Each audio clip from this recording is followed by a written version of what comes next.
Your thoughts and emotions aren't showing up in your delivery because of three common blocks. Welcome to the Voice Room podcast, Asia's one and only podcast dedicated to the power of voice, speech, and presence. Whether you are listening in Singapore or from other parts of the world, we are so glad that you're here. Hello there, welcome back to the Voice Room podcast. I'm your host, Karina Tien, your guide in all things voice, speech, communication, and presentation. If you have ever been told that you sound flat, monotonous, or feel like your voice just doesn't match the passion or message in your head, today's episode is for you. We are diving into a fundamental yet overlooked question. How can I train my voice to be more expressive? This is one of the most powerful upgrades you can make to your voice. And I'm going to show you how. No fluff, no jargon, just real usable strategies with examples.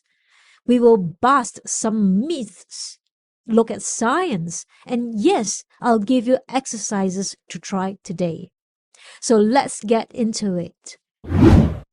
Hey there, a quick note.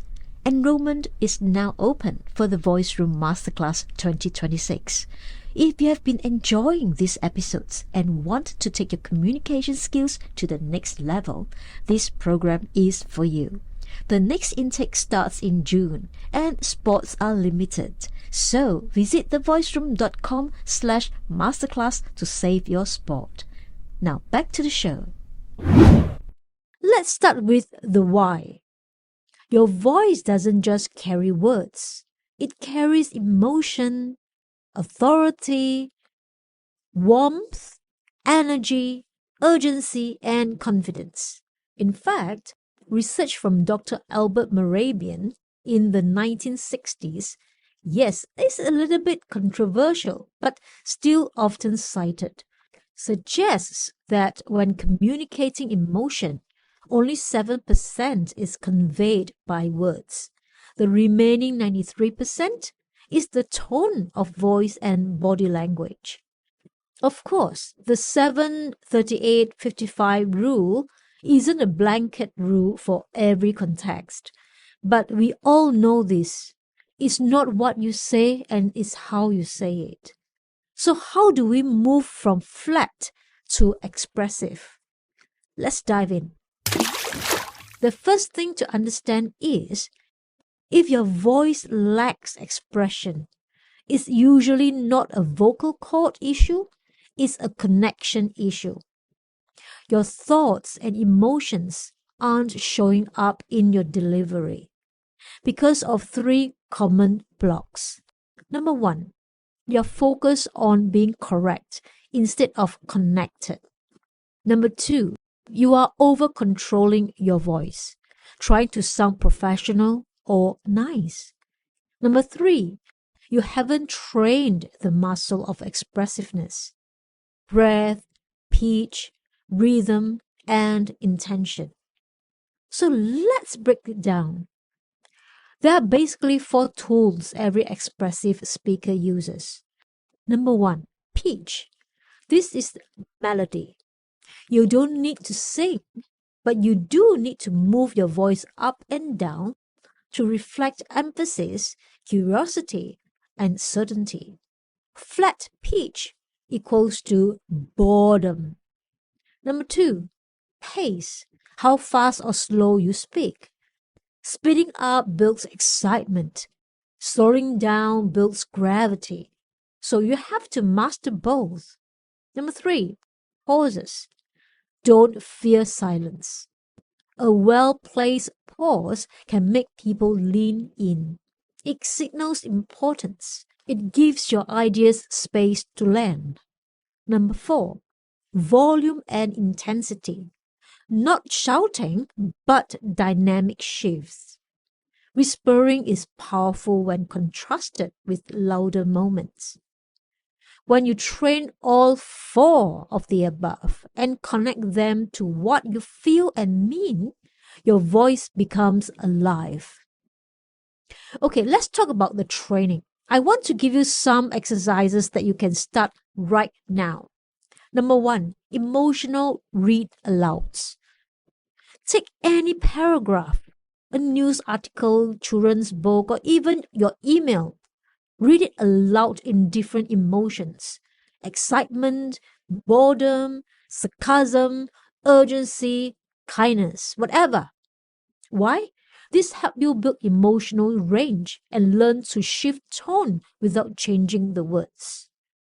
Number 2, try mirror your favorite performers. Pick a TED speaker or a podcast host or even audiobook narrator that you admire. Mimic a short clip of their speaking, not just the words, but the pace, pitch, and pauses. You will start to notice vocal habits you can borrow and adapt. Number 3, record, rewind, repeat. Most people hate hearing recordings of their voice. We all do, but expressive speakers get over it. You have to learn what your voices actually sounds like to others. So record yourself telling a story and listen back and ask yourself, where did I sound engaged? Where did I lose energy? Did my tone match my message? Number 4, practice the power sentence. Try this one. I didn't say she stole the money. Now repeat it 7 times, each time emphasizing a different word. For example, I didn't say she stole the money. I didn't say she stole the money. I didn't say she stole the money. I didn't say she stole the money, and so on. You will discover how emphasis totally changes the meaning, and that's vocal expression in action. Number 5, breath to emotion training. Try this. Take a deep belly breath. Exhale slowly and say, "This matters." Now try again. Faster breath. Clipped exhale. Say, "This matters." Feel the difference? Breath is emotion. Every expression starts with a breath. Now, this part is a little bit deeper, but I would like to talk about it. True expression doesn't come from technique alone. It comes from clarity of intention. If you are not sure what you want your listeners to do or feel, your voice won't guide them. So before speaking, ask yourself, what's the emotional goal of this sentence? Am I inviting, challenging, calming, or celebrating? Once you know that, your pitch, pace, pause, and power will follow. Intention drives expression. Next, let me give you 3 common traps to avoid. Number 1, overdoing it.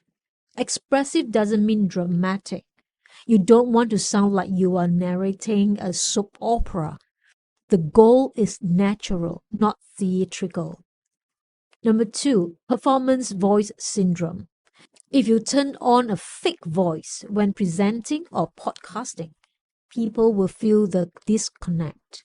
They won't trust it. Your expressive voice should be the real you, just more deliberate, more energized.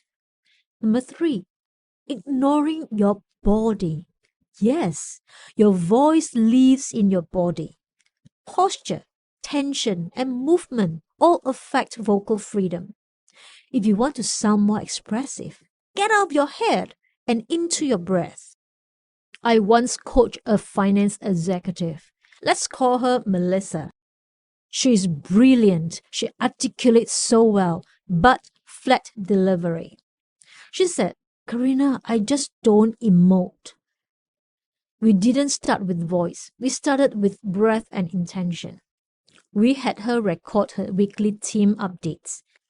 Then add pitch, variation, and 1 intentional pause per paragraph. After 3 weeks, people start saying, "Hey, I finally felt inspired when you spoke." Same person, same content, just a more expressive voice. So, can you train your voice to be more expressive? Absolutely. It's not about being louder or more dramatic.